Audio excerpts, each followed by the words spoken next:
Gyanmanjari modern school આયોજિત YouTube ચેનલમાં આપ સૌનું સ્વાગત છે. નમસ્તે બાળ મિત્રો. આગલા લેક્ચરમાં આપણે પાઠ 11 વાતાવરણની સજીવો ઉપર અસરો, તો તેની અંદર વાતાવરણનું નિર્માણ, વાતાવરણના વાયુઓ, ત્યાર પછી વાતાવરણની સ્તરરચનાની અંદર આપણે 4 એના પેટા વિભાગ જોયા. તો પહેલું હતું શોભાવરણ, બીજું છે સમતાપાવરણ, ત્રીજું મધ્યાવરણ અને ચોથું છે ઉષ્માવરણ. આ 4 પેટા વિભાગને જોયા પછી આપણે હવામાન શું છે, હવામાનમાં શું શું રહેલું છે અને હવામાન કઈ રીતે બદલાય છે તેના વિશે વાત કરી. એની પછી આબોહવાની અંદર 35થી જે વધુ વર્ષોથી સરેરાશ હવામાનની સ્થિતિ એટલે આપણે આબોહવા એવું કહીએ છીએ. તો આબોહવાની અંદર 3 પ્રદેશની જીવસૃષ્ટિ, પ્રાણીસૃષ્ટિ અને માનવ સૃષ્ટિ છે. આ 3 જીવસૃષ્ટિ, પ્રાણીસૃષ્ટિ અને માનવ સૃષ્ટિની અંદર પ્રવૃત્તિઓની સીધી અસર આ આબોહવાની અસર સીધી થાય છે. હવે છે તાપમાન. તો કે તાપમાન એટલે શું? હવામાં રહેલ ગરમીની સપાટીને આપણે શું કહીએ છીએ? તાપમાન. તો કે વાતાવરણની અંદર જે હવા આપણને જોઈ રહ્યા છીએ, હવા જોતા નથી, આપણે અનુભવીએ છીએ કે આપણે હવા છે. હવાને કોઈ ગંધ, સ્વાદ, કલર કે રંગ દેખાતો નથી, તેને આપણે પારખી શકતા પણ નથી, પણ અનુભવ કરી શકીએ છીએ. તો એ વાતાવરણની અંદર હવામાં રહેલી જે ગરમીની સપાટી છે તેને આપણે શું કહીએ છીએ? તાપમાન. વાતાવરણના તાપમાનમાં દિવસ અને રાત્રિ દરમિયાન જે ફેરફાર અનુભવાય છે તમામ ઋતુઓ પ્રમાણે પણ તે બદલાય છે. જો રાત્રિ અને દિવસ દરમિયાન આપણે 2 વસ્તુ કીધું. આ દિવસ અને રાત્રિમાં તાપમાનમાં ફેરફાર તો જોવા મળે જ છે. આપણે જોઈ શકીએ છીએ કે રાતનું તાપમાન છે, રાત્રે તાપ પડતો નથી, એટલે વાતાવરણ કેવું બની જાય છે? ઠંડુ અને ભેજવાળું. દિવસે વાતાવરણ કેવું હોય છે? ગરમીવાળું, કારણ કે સતત જ ગરમી જ તાપમાન, એટલે કે સૂર્યના સીધા કિરણો પડે છે, એટલે કે તાપમાન કેવું છે? ગરમીવાળું હોય છે. આમ તાપમાન ઋતુઓ પ્રમાણે બદલાય છે. શિયાળા કરતાં ઉનાળામાં તાપમાન વધુ જોવા મળે છે. સૂર્યઘાત એ તાપમાનના વિસ્તરણને અસર કરતું મહત્ત્વનું એક પરિબળ છે. સૂર્યઘાતનું પ્રમાણ વિષુવવૃત્તથી ધ્રુવો તરફ ઘટે છે. જો વિષુવવૃત્તિ કઈ તરફ આવે છે? કે ધ્રુવો તરફ એ આવતા તેનું પ્રમાણ છે એ ઘટી જાય છે. આ કારણે ધ્રુવ પ્રદેશો બરફથી ઢંકાયેલા હોય છે. પૃથ્વી પર તાપમાન વધી જાય તો ખેતી પાકો ઉગી શકે નહીં. જો અતિશય ગરમી પડે છે અને એ જ ગરમીનું એટલે કે તાપમાન છે, તડકો સીધો છે, એ ખેતી ઉપર પડે, આપણે માણસ પણ આપણે નથી રહી શકતા. પંખા વગર તમે અડધી કલાક નથી રહી શકતા, આપણે બધા, એટલે કે જીવસૃષ્ટિ. તો આ તાપમાન છે એ ખેતી ઉપર એ પણ સીધી અસર કરે છે. અને કેવી રીતે? તો કે નાના છોડો છે, અતિશય તાપ પડે છે તો એ નાના છોડો છે એ તાપને લીધે બળી જાય છે અને પાક થતો નથી. આમ શહેરોમાં ગામડા કરતાં વધારે તાપમાન અનુભવાય છે. ગામડામાં થોડુંક વાતાવરણ કેવું હોય છે? નરમ હોય છે. તો શહેરોમાં છે એ ગામડા કરતાં વધારે તાપમાન. શા માટે શહેરોમાં તાપમાન વધુ જોવા મળે છે? કારણ કે ત્યાં છે એ વાતાવરણમાં રહેલા જે વનસ્પતિ છે એ વનસ્પતિનું પ્રમાણ શહેરોની અંદર ઓછા પ્રમાણમાં જોવા મળે છે, એટલે તે તાપમાન છે એ ત્યાંની તાપમાન વધુ જોવા મળે છે. ગામડામાં અને ત્યાં ખેતીનું પ્રમાણ અને ખેતીવાડી એટલે કે વાડીઓનું પ્રમાણ હોવાથી છે વાતાવરણની અંદર વાયુઓનું પ્રમાણ વધુ જોવા મળે છે, એટલે કે ત્યાંનું વાતાવરણ થોડુંક ઓછું તાપમાન હોય છે. આમ પાકી સડકો અને સિમેન્ટ ઉપરથી બનેલી ઇમારતો વધારે શહેરોમાં જોવા મળે છે. તો આ પાકી સડકો અને સિમેન્ટ છે એ સિમેન્ટની ગરમી છે એ તાપમાનમાં પણ આપણને દેખાઈ આવે છે. વાતાવરણનું દબાણ. તો કે વાતાવરણનું દબાણ શું છે? કે પૃથ્વીની આસપાસ હવાના સ્તરને વજન કહે છે. હવાના વિશાળ સ્તર તેના વજન પ્રમાણે પૃથ્વી સપાટી પર દબાણ કરે છે. તેને વાતાવરણનું દબાણ કહે છે. સમુદ્રી સપાટી ઉપર વાતાવરણનું દબાણ સૌથી વધારે હોય છે. પૃથ્વી સપાટીથી ઊંચાઈ તરફ જતાં વાતાવરણમાં દબાણ ઘટે છે. વધારે તાપમાનવાળા પ્રદેશમાં વાયુઓ ગરમ થઈને ઉપર તરફ ગતિ કરે છે. જો વધારે જ્યારે તાપમાન હોય ને ત્યારે તાપમાનવાળા પ્રદેશમાં વાયુઓ છે ને એ ગરમ થઈને ઉપરની તરફ ગતિ કરે છે અને હલકું દબાણ રચાય છે. અને આ હલકું દબાણ વાદળછાયા અને ભેજયુક્ત ઋતુ સાથે જોડાયેલા છે. આમ તાપમાનવાળા પ્રદેશોમાં વાતાવરણ ઠંડુ હોય છે, માટે ત્યાં ભારે દબાણ હોય છે. પવનો. તો કે વાતાવરણની અંદર પવનોનું શું મહત્ત્વ છે? તો કે પવનો છે એ પૃથ્વીની આજુબાજુ વીંટળાઈને આવેલી ગતિશીલ હવાને પવન કહે છે. તો કે પવન કોણે કહે છે? તો કે પૃથ્વીની આજુબાજુ વીંટળાઈને આવેલી ગતિશીલ હવાને પવન કહે છે. પવનના મુખ્ય 2 પ્રકાર પડે છે અને આમ જુઓ તો 3 પ્રકાર છે. તો કે કયા કયા પવનો હોય છે? તો કે સામાન્ય રીતે પૃથ્વી પર નિર્માણ થતાં હવાના હલકા અને ભારે દબાણો રચાય છે. આ હલકા અને ભારે દબાણોને કારણે પવનોના મુખ્ય 3 પ્રકાર પડે છે. તો કે પહેલું છે તો કે કાયમિક પવનો, બીજું છે મોસમી પવનો અને ત્રીજું છે દૈનિક પવનો. અહીંયા તમને એક આકૃતિ આપી જ છે. તો પેલો ઉપર મેઇન હેડિંગ બાંધેલો છે. જ્યારે તમને પૂછે કે પવનો વિશે તમે ટૂંક નોંધ લખો અથવા પવનોના પ્રકાર જણાવી તેની આકૃતિ દોરી તેના વિશે માહિતી આપો, 4 માર્ક્સ અથવા 5 માર્ક્સમાં પૂછાઈ શકે. ત્યારે તમારે આ 3 પ્રકાર છે એ જણાવી તેના વિશે માહિતી આપી અને આકૃતિ દોરવાની છે. પહેલું છે તો કે પવનો. શું છે? પવનો. પવનની અંદર 3 પ્રકાર. કેટલા પ્રકાર? 3. પહેલું છે કાયમિક પવનો, બીજું મોસમી પવનો અને દૈનિક અથવા સ્થાનિક પવનો. તો કે કાયમિક પવનની અંદર 3 પેટા વિભાગ પડ્યા. તો કે વ્યાપારી, પશ્ચિમિયા અને ધ્રુવીય.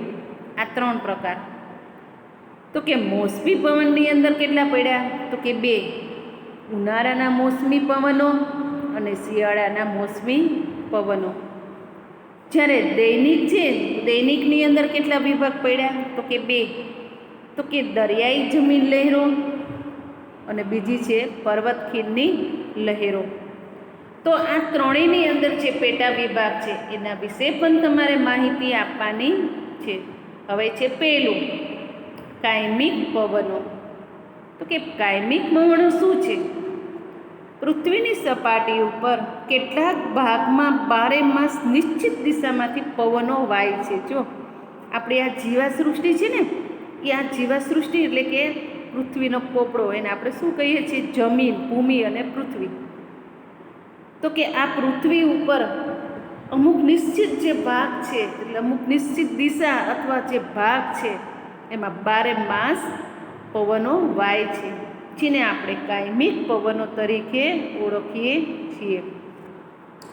આ કાયમિક પવનોમાં 3 પેટા વિભાગ જોયા.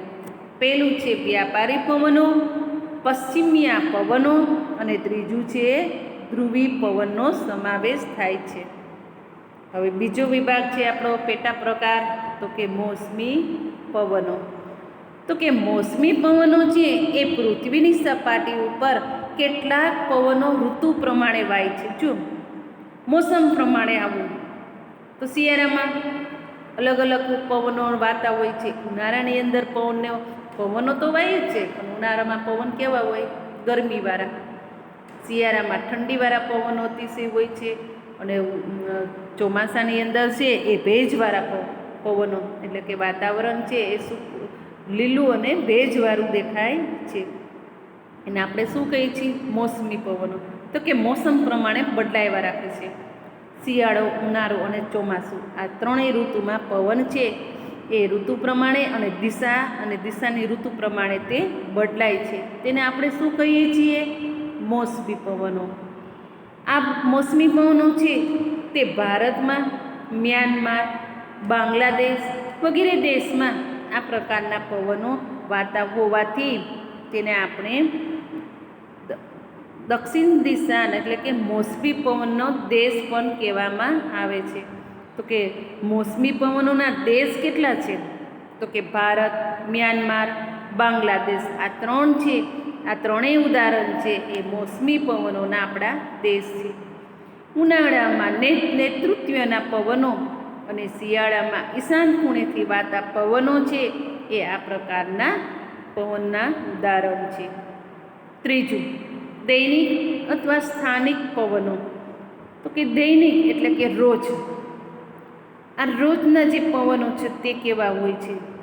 તો કે પૃથ્વી સપાટી ઉપર કેટલાક પ્રદેશમાં ટૂંક સમય માટે હવાના દબાણમાં થતા ફેરફારને કારણે ઉદ્ભવતા પવનોને દૈનિક અથવા તો કે સ્થાનિક પવનો તરીકે ઓળખવામાં આવે છે.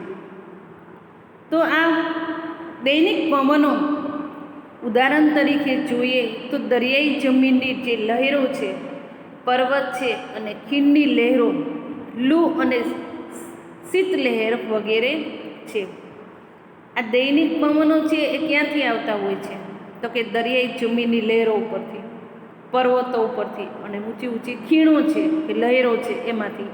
તો એમાંથી કે લૂ વાકે અને શીતલહેર તરીકે ઓળખાય છે. અહીંયા તમને આટલું જાણો, એની અંદર તમને 2-3 પ્રશ્ન મૂક્યા છે. તો કે અરબી ભાષાના શબ્દ મોસિમ પરથી પવનોને મોસમી પવનો એવું નામ આપવામાં આવ્યું છે. તો તમને અહીંયા પ્રશ્ન પૂછે કે મોસમી પવનોનું નામ કયા શબ્દ ઉપરથી પાડવામાં આવ્યું છે? તો કે અરબી ભાષાના શબ્દ ઉપરથી મોસમી પવનોનું નામ આપવામાં આવ્યું છે. હવાના દબાણમાં આકસ્મિક ફેરફાર થવાથી ચક્રવાત વાવાઝોડું ઉદ્ભવે છે. ચક્રવાતને ટાઇફૂન, હરિકેન, ટોર્નેડો વગેરે કહેવામાં આવે છે. જ્યારે 60થી 80 કિલોમીટર કલાકની ઝડપના પવનને તોફાની પવન અને જ્યારે 80થી 120 કિલોમીટરની કલાકના પવનને વાવાઝોડું કહે છે. અહીંયા તમે આ વસ્તુ છે ખાસ યાદ રાખવાની છે. હવે આપણે એની નીચે છે પ્રવૃત્તિ. તો પ્રવૃત્તિની અંદર 2 ચિત્ર આપેલા છે. તેની માહિતી અને ઉપયોગિતા આપણે લખવાની છે. તો પહેલું છે પવન દિશા દર્શકનું ચિત્ર આપ્યું છે કે આ દિશા દર્શક છે પવનની દિશા બતાવે છે. અને બીજું છે પવન વેગ માપક, કે જે દિશાની અંદર, તો કે કઈ દિશાની અંદર વેગ એટલે ઝડપી, પવનની દિશાની ઝડપ, પવનની ઝડપ કેટલી છે એ માટેનું પણ તમને અહીંયા 2 સાધનો આપ્યા છે. હવે પછીનું છે ભેજ.